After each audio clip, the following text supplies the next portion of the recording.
everybody, welcome back to my channel. This is Kathy at Attic Treasures, etc. And today for Tutorial Tuesday, I thought we would make a couple of coin envelopes together. This one is from an 8x8 sheet of paper, and this one is from a 6x6 sheet of paper. This one's wallpaper, and this one is made out of like the Tim Holtz, it's kind of a cardstock scrapbook paper. It's just kind of stiff. And then these are the little buttons that we made for Make Ahead Monday yesterday. I made a couple of extra ones, and I decided to use these ones with the bugs on it to kind of go with these. And then the little dangles are some of the die cuts that we did for Scrap Saturday a week or so ago. Okay, so let's go ahead and get started. I'm going to walk you through making one, and then we can do a couple of embellishments on some of the others. So this one is 8x8. And so it'll make the bigger size. And basically all you do is you fold it roughly in thirds, but you need to get it kind of even on the top and the bottom as much as possible. And sometimes the scrapbook paper, the stiffer scrapbook paper doesn't really want to cooperate, but you just fold it into submission is what you do. Here's your bone folder, and I hope I'm relatively even, and that's pretty close. It's a little tiny bit off, but we're just going to go with it. Okay, so then now that I've got these two folds, and if I really wanted to be super, well, it's already folded, so I'm just going to maybe move it over just a little bit here at the top. Okay, so now that we have it folded, we're going to cut off the flaps here, or actually we're making the flaps. So this is going to be the top, and what I'm going to do is I'm going to come down about an inch and a quarter from the top, and I'm just going to make a pencil mark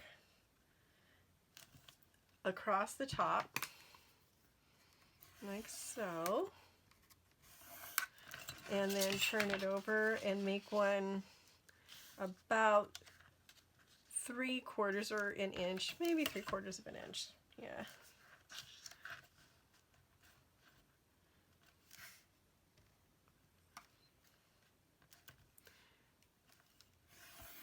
Okay. And then we're just going to cut these off. So cutting along that score line where we folded. It's easier if you have a scoreboard, but I'm doing it this way in case you don't.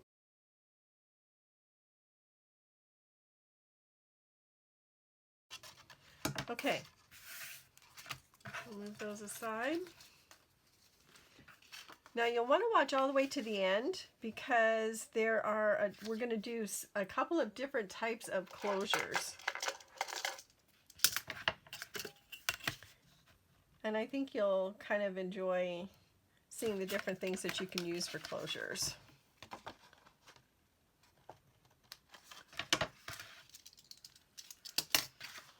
All right, now that we have that done, I'm going to get my corner chomper. And this is a crocodile corner chomper, and it has a 1/2 inch radius and a 1/4 inch radius. Can you see that? Probably not because of the lighting.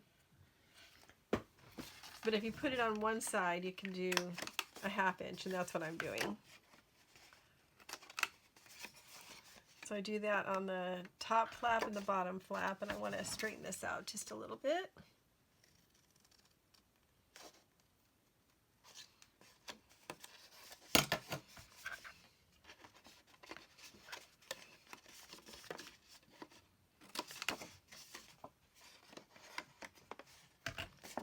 Sometimes it helps to move that out of the way so you can get to the corner. And then I'm also going to do the top part as well. These are really easy to make. And then the next step, I'm going to ink it.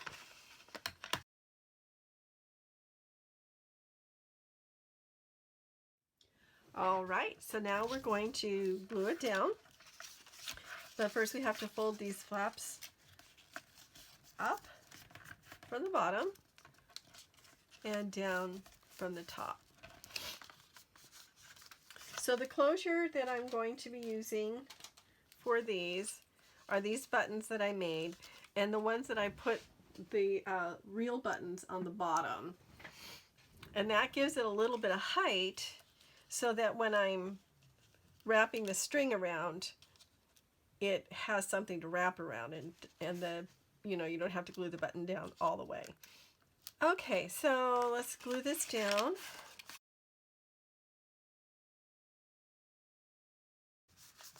So glue it down like this.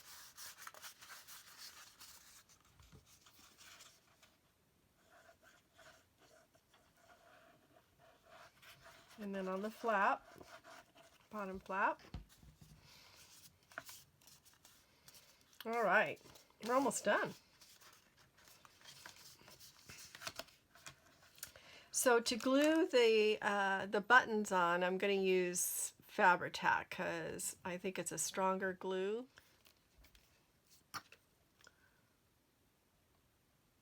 If you want to know how to make these buttons, you can go, and if you haven't seen my video for making the DIY paper buttons, just go back to the Make Ahead Monday one from yesterday, and I'll put a link to that in the description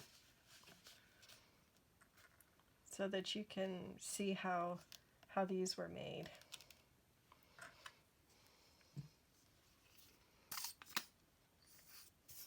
Because that's a quick, easy, fun project too, and then it's nice to have them in your stash because you can use them on all kinds of things in your junk journals or cards, or, you know, any kinds of embellishments and stuff that you want.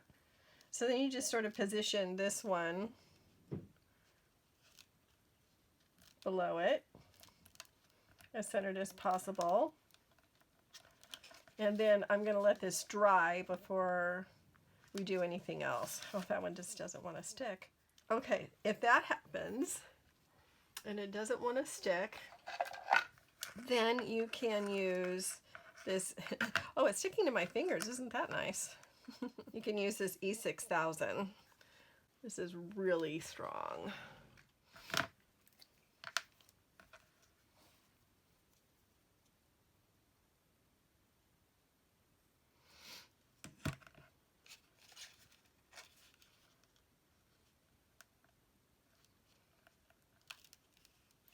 There we go.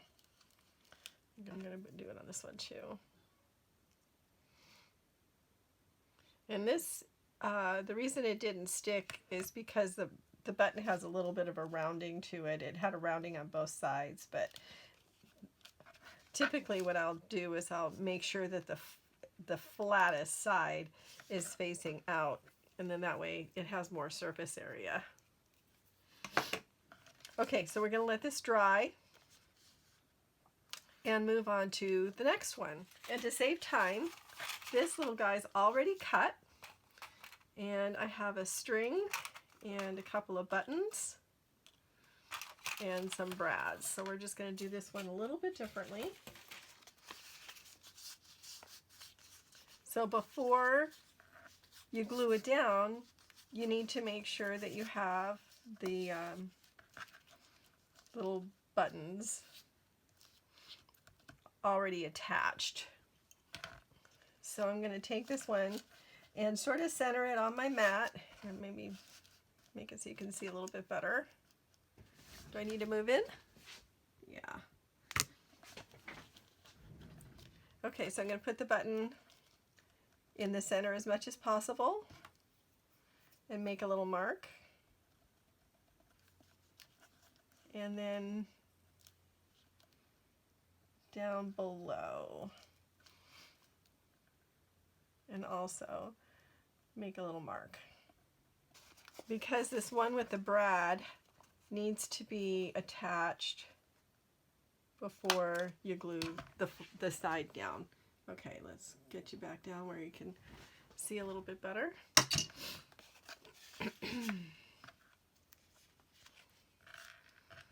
You just put the brad through,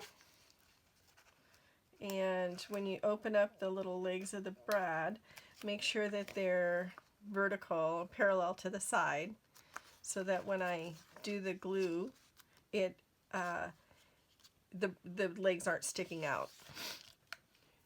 So this is wallpaper, so I'm going to use Fabri-Tac.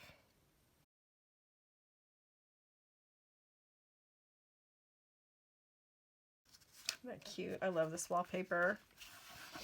So if you want to know where to get wallpaper, basically all you need to do is go to your local paint store and ask them, or call them first, ask them if they have any expired wallpaper books that they would like to get rid of.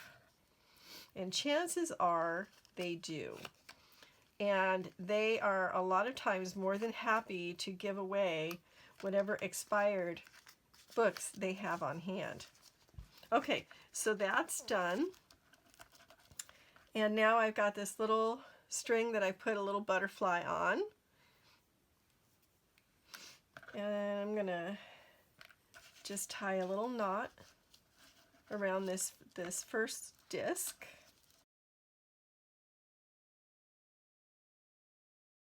And then you just wrap this around like so. And I just like the little butterfly there. So there you go. There's one, and it's totally done. And you can, wrap it any way you want. I'm just going to leave it like that, and you can embellish it further if you like. Totally up to you. Okay. All right. So for the next one, I thought it would be fun, since these are coin envelopes, to use pennies instead of buttons.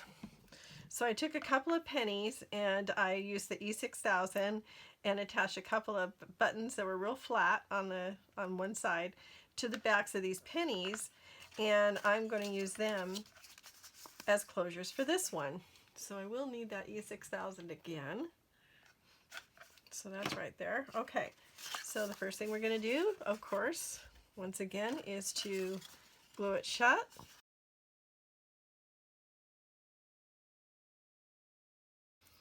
And then take this E6000 again,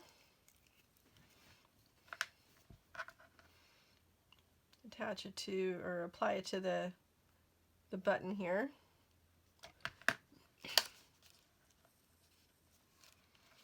So I have this one as heads, and the other one is tails. I mean, if you think about it, who uses pennies anymore? So I just thought, since it was a coin envelope, we could do something different and use pennies as a closure.